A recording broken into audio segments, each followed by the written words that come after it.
women leaders, would we have a more peaceful world?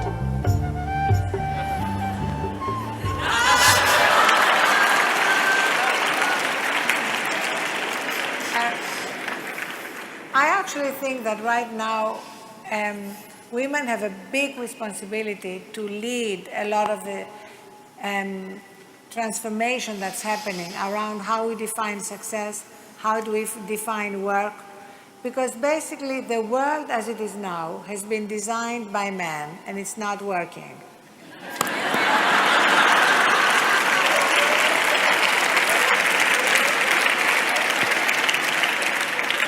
There are a few good men who are very necessary.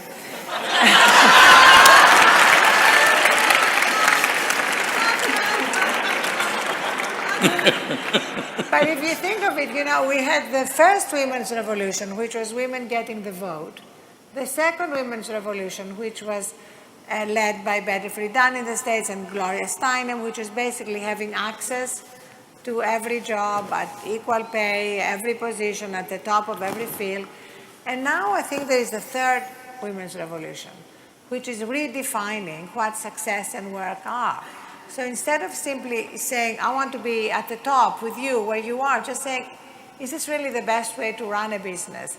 Is this the best way to run our world? And women are saying no. Many, many women are saying we need to actually change the corporate structure in which we are competing, change the political world in which we are competing, not just compete on the terms that men created. And you know what? When these changes happen, and they are happening, men are going to be incredibly grateful.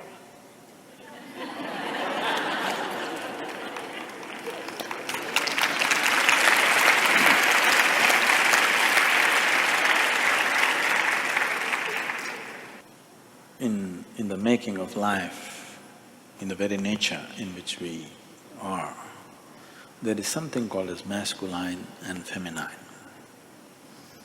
Unfortunately, we have created a world where our idea of success and well-being is overwhelmingly masculine.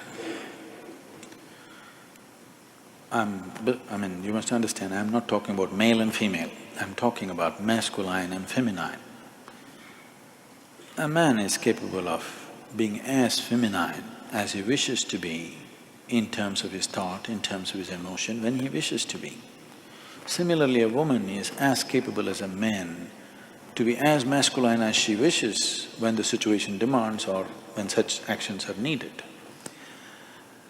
Right now we have created education systems which are purely masculine, which is producing women also. Whether you like it or not, unfortunately, the idea of success has become masculine. Those who want to be successful, even if they're women, they're becoming like this, which is a serious damage to humanity.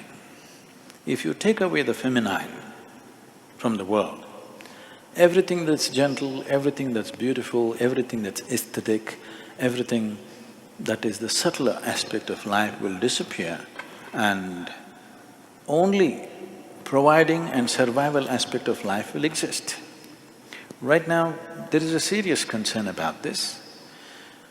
See, 25 years ago, in a normal conversation, nobody would think it's worthwhile discussing economy, isn't it? We talked about the weather, we talked about juicy things in the town.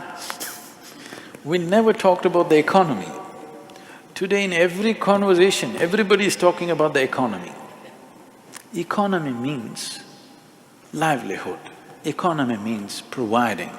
This is purely masculine in nature. I'm not saying women cannot provide, I'm not meaning men and women, I'm talking about masculine and feminine.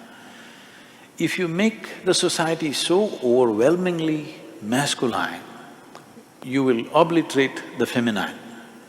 In this, everything that's gentle and beautiful will vanish, even in a woman. Because when you set the standards that this is the only way you can succeed, even she will adapt to the situation, which I feel they are adapting, and many women are expressing their masculinity much more stronger and cruder than a man.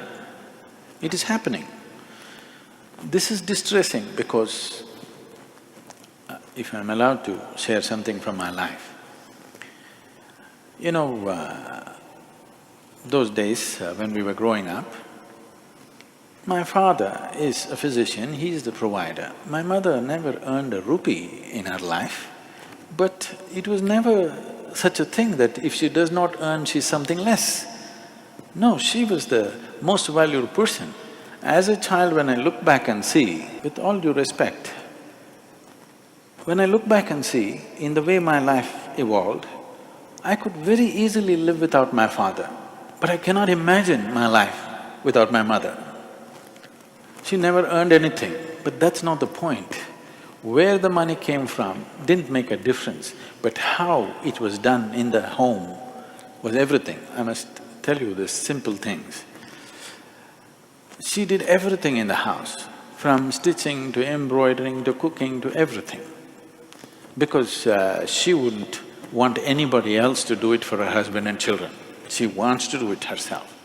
If we travel somewhere, if we have to sleep, if she saw an empty pillowcase, you know, when you travel somewhere else, there's just white pillowcases, she would say, how can children sleep on empty pillowcases? And she would pull out her needle and thread right there. In 5 minutes, she stitched a small little parrot or a flower. This little green parrot, I stared and I slept.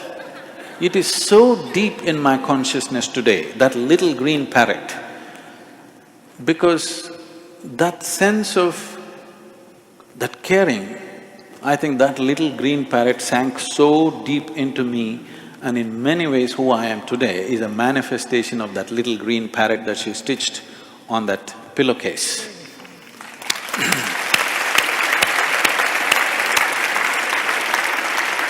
So, this is feminine. I'm not saying everybody has to embroider, but I am saying that sense of concern is feminine, and this needs to happen. In the system of yoga, when you know, the Hatha yoga is a common word being used everywhere without knowing the meaning generally. Hatha means… Ha means sun, Ta means moon. That means balancing the masculine and the feminine within yourself.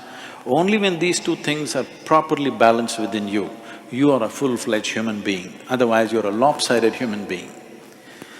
The Adi Yogi, who is the originator of yoga, I know in California you think it's Madonna who did it. Adi Yogi is symbolized as the ultimate symbol of man. And how he is symbolized is, all the images are, one half of him is woman, another half is man. He is the ultimate man, but one half is woman, another half is man, because a true human being is an equal balance between masculine and feminine. And in workplaces, I don't see why gender should even be an issue. Why should you always look at somebody as a man or a woman? You can just look at them as a human being or as a piece of life.